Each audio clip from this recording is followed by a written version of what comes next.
Hello student, this is our part 1 of chapter 5 When People Rebel 1857 and After. In our previous video we just do our introductory part कि जो chapter number 5 है 1857 जो time line है इस time period में हम इस chapter में क्या क्या हम स्टडी करेंगे. सो हमारे फर्स्ट इंट्रोडक्टरी पार्ट में हमने मेन कंटेंट्स को समझा था.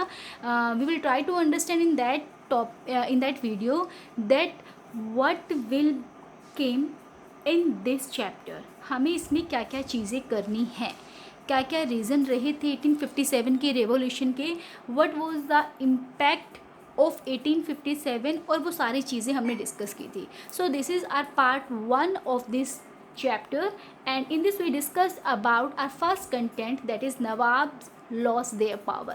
So student, as you all know, in our previous chapter we have already discussed that how British East India Company passes laws and regulation, कैसे वो पास करती है, कैसे फिर वो उसको अप्लाई करती है, और जो इंडियन पीपल है, इंडियन पीजेंट्स हैं, सिपाहीज हैं या नवाब जो हैं, उन सब के ऊपर उसका क्या इम्पैक्ट जाता था.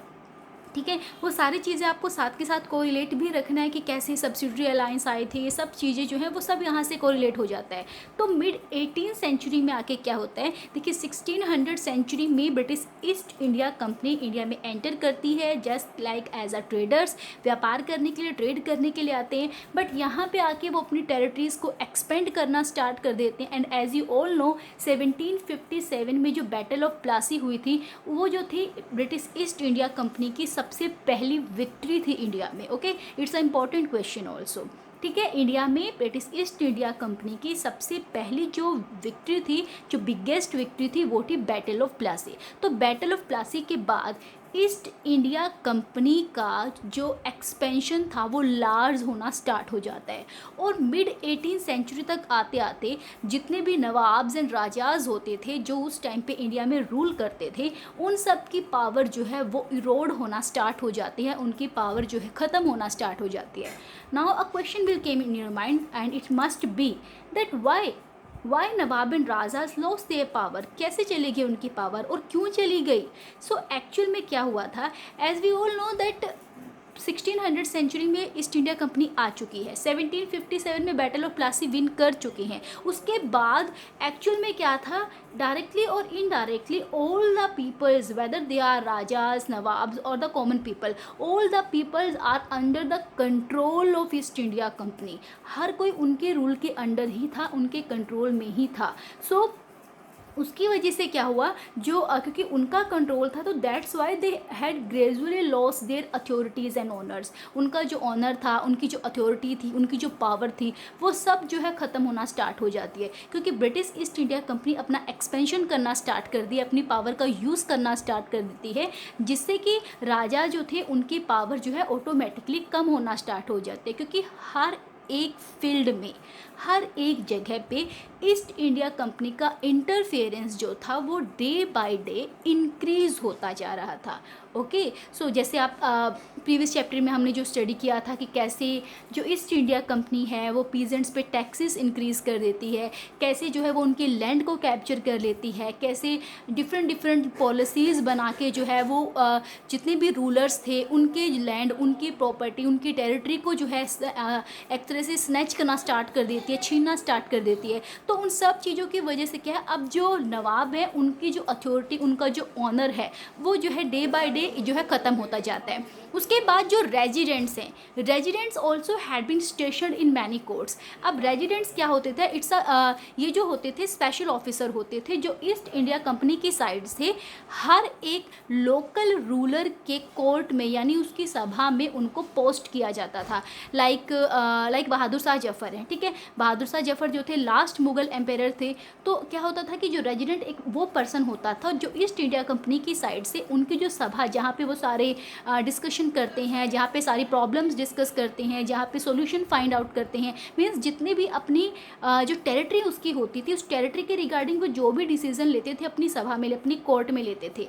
तो रेजिडेंट को जब वहाँ पे पोस्ट किया जाता था तो उससे क्या होता था, वो जो रेजिडेंट है वो हर टाइप की जो इन्फॉर्मेशन थी वो सब जो है ईस्ट इंडिया कंपनी को के सामने जो है ओपन कर देता था। सेम जो है जितने भी वो प्रॉब्लम्स डिस्कस करते थे उनके बीच में अपनी सजेशन देता था, इंटरफेरेंस करता था। मीन्स प्राइवेसी नाम की तो कोई चीज़ रही ही नहीं थी। हर एक चीज़ें जो है ईस्ट इंडिया कंपनी के सामने होती थी, चाहे कोई भी पर्सनल मैटर है वो भी जो है ईस्ट इंडिया कंपनी के सामने पहुँच जाता था। तो जो रेजिडेंट्स है वो कोर्ट में स्टेशन कर दिए गए, उनको वहाँ पे पोस्ट कर दिया गया। तो इससे क्या होगा, अब देखिए आपके घर में अगर कोई बाहर का पर्सन 24 आवर्स आके रहे तो क्या आप फ्रीडम एंजॉय कर पाएंगे? आपको क्या लगेगा कि आप जैसे 24 आवर्स के लिए आपको एक ऐसी ओपन जेल में रख दिया गया जहाँ पे आप अपनी मर्जी से कुछ भी नहीं कर सकते हैं। Okay, so same with the rulers also at that time freedom of the rulers reduced and their armed forces disband. एक और चीज़ यहाँ पे थी कि जो आर्म्ड फोर्सेस थी उनको भी डिसबैंड कर दिया गया था। देखिए फ्रीडम तो उनकी ऑटोमेटिकली रिड्यूस हो ही जाएगी क्योंकि जो रेजिडेंट है उनको उनकी जो कोर्ट थी वहाँ पे सेट कर दिया जाता है। अब आर्म फोर्स जो थी यानी कि जो उनकी आर्मी थी उसको डिसबैंड कैसे किया गया? एक्चुअल में क्या था, जो सब्सिडरी अलायंस जैसे था उसमें क्या होता था कि ईस्ट इंडिया कंपनी जो है, ईस्ट इंडिया कंपनी ने क्या किया, जितने भी लोकल रूलर्स थे उनको एक तरह से उनके ऊपर लॉज इम्प्लीमेंट कर दिए कि वो कोई भी अपनी आर्मी नहीं रखेंगे, ठीक है, उनकी खुद की आर्मी नहीं होगी।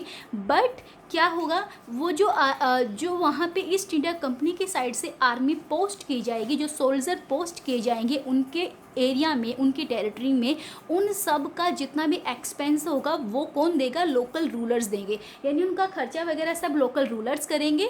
बट जब भी कहीं पे कोई बैटल होती है तो उस टाइम पे वो सोल्जर जो हैं वो बैटल करने के लिए जाएंगे। इनडायरेक्टली और डायरेक्टली क्या मीनिंग हुआ इस चीज़ का कि जो लोकल रूलर है वो अपनी खुद की आर्मी नहीं रख सकते थे, अब उनको जो है ब्रिटिश ईस्ट इंडिया कंपनी की साइड से आर्मी मिलती थी। ओके, उसके बाद जो आपका नेक्स्ट आता है, नेक्स्ट जो पॉइंट इसमें आता है कि their revenue and territories taken away by stages. जो उनके रिवेन्यूज़ लाइक हर एक स्टेट के अंदर हर एक जो है टेरिटरी में कुछ रिवेन्यूज़ होते थे, कुछ टैक्सेस होते थे जो लोगों के ऊपर लगे होते थे, जो लोकल रूलर्स कलेक्ट करते थे। बट उन रेवेन्यूज़ को भी और उनकी टेरिटरीज़, रूलर की टेरिटरीज़ को भी अलग अलग स्टेजेस में जो है उनसे छीन लिया गया। जैसे कि जो आपने डॉक्ट्राइन ऑफ लैप्स जो है पॉलिसी किया था, सब्सिडरी अलायंस किया था, हमारे प्रीवियस चैप्टर्स में सब चीज़ें डिस्कस कर चुके हैं। तो उसमें भी क्या होता था कि जो लोकल रूलर्स की टेरिटरी को किसी ना किसी चीज़ का एक तरह से सामने रख के या किसी न किसी चीज़ का बहाना बना के उनकी टेरिटरीज़ को स्नैच कर लिया जाता था, उनकी टेरिटरीज़ को जो है छीन लिया जाता था। अब क्वेश्चन यहाँ पे यह आता है कि क्या जो लोकल रूलर्स थे क्या उन्होंने कभी भी इस चीज़ को जो है उनके अगेंस्ट नहीं खड़े हुए? क्या उन्होंने इस चीज़ को नेगोशिएट नहीं किया? ऑफ कोर्स किया।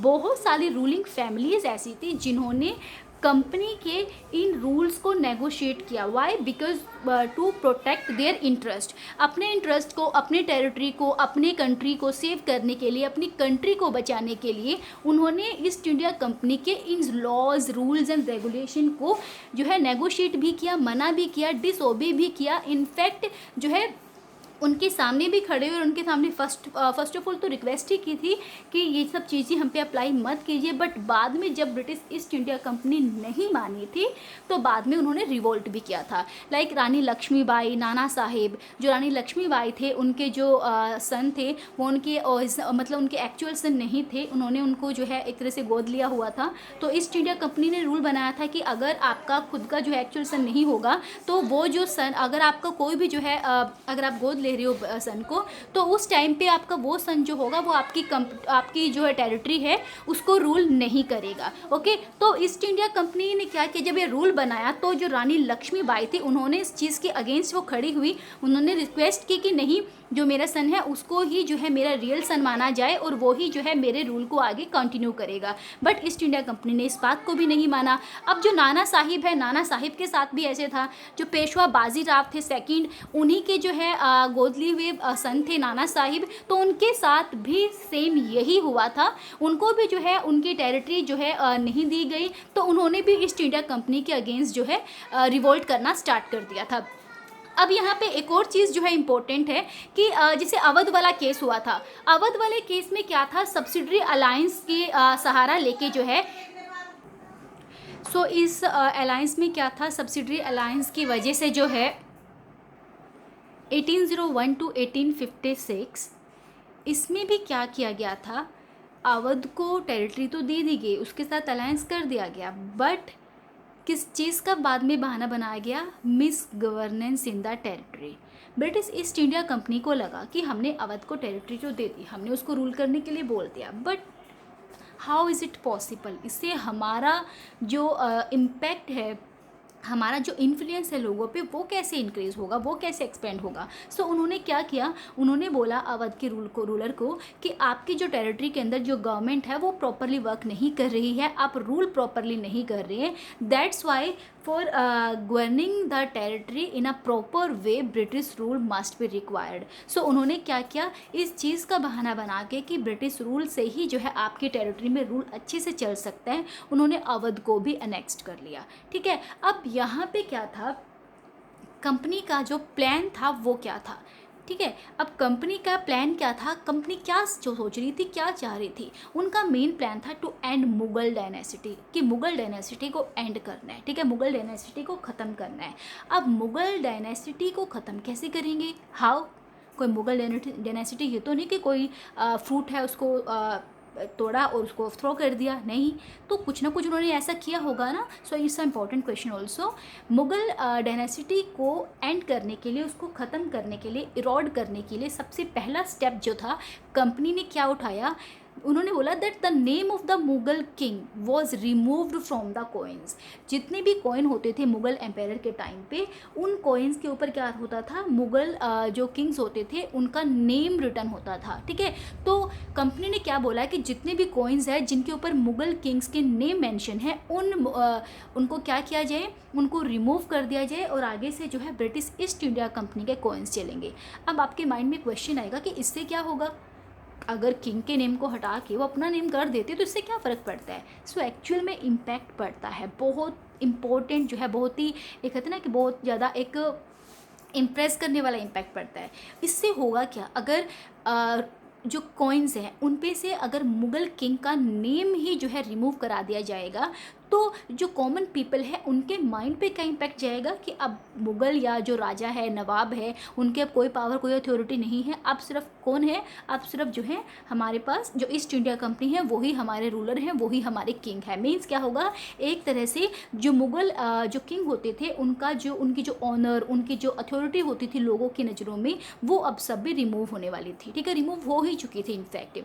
And it was also announced that after the death of Bahadur Shah Zafar, as you all know, बहादुर शाह जफ़र जो थे वो मुग़ल एम्पायर के लास्ट किंग थे। तो ये भी अनाउंस किया गया कि जो बहादुर शाह जफ़र है उनकी फैमिली को जो रेड फोर्ट है वहाँ से शिफ्ट करके कहाँ पे भेजा जाएगा, दिल्ली भेजा जाएगा। अब रेड फोर्ट से क्यों शिफ्ट किया जा रहा है, क्या रेड फोर्ट में स्पेस कम रह गया है, नहीं, ऐसा नहीं था। एक्चुअल में क्या था, रेड फोर्ट में वही लोग वही रहते थे जो रूलर होते थे, जो किंग होते थे, जिनके पास पावर होती थी, अथॉरिटी होती थी। तो जब बहादुर शाह जफ़र अगर रेड फोर्ट में रहेंगे तो इट मीन्स क्या होगा, लोगों के माइंड में कहीं ना कहीं रहेगा कि हमारे लीडर यही हैं और फ्यूचर में हमें जब भी चांस मिलेगा हम जो है इनकी हेल्प से, इनकी मोटिवेशन से हम जो है कभी ना कभी इस चीज़ के अगेंस्ट खड़े हो जाएंगे। तो ब्रिटिश ईस्ट इंडिया कंपनी किसी को भी चांस देना नहीं चाहती थी।